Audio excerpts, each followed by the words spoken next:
थंय आमी structural auditor म्हणून GSC आमी नेमिल्ले आसात. त्या दृष्टिकोनांतल्यान आमी आज तांचे कडेन रिपोर्ट घेतिल्लो आसात, फर्निश केल्लो आसात. बट प्रत्येक मनीस परत आपल्याक कॅन्सर जाला अशें म्हणटा आसतना परत दुसऱ्या दोतोराचो ओपिनियन घेवपाक वता. तशेंच तरेचें आज आमी केल्लें आसा. आज आमी GSIDCन परत एक टेंडर फ्लोट केल्ले आसात for structural audit of these कला अकादेमी आणि 30 तारखेक ताचें ओपनिंग आसा. येणाऱ्या 1 म्हयन्या भितर बाय ऑगस्ट एंड म्हणल्यार we are expecting a second report.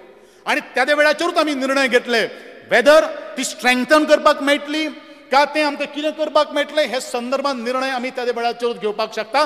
कोणी न्हू पॅनीक जावपाची कांय गरज ना. दुसरी गोष्ट हांव सांगपाक सोदतां की आज 2007 ह्याच कला अकादेमीचो रिपेर जालें, कितले पयशे खर्च मोडले आणि परत जर आमी हेच स्ट्रेंथनिंगा खातीर जर इतलो व्हडलो 50 कोटी जर खर्च जर केलो, लोकांचो गोरगरिबांचो पयसो जर खर्च केलो आणि 2 वर्सां उपरांत तीच जर परिस्थिती जर आयली जाल्यार मागीर कितें? होय प्रश्न, ह्यावय प्रश्नाचें उत्तर आज त्याच मेंबरांनी दिवपाची गरज आसा आणि जे कोण आवाज जर काडटात तांणी दिवपाची काय गरज आसा. इतलेंच हांव ह्या कला अकादेमी संदर्भात उलयतां.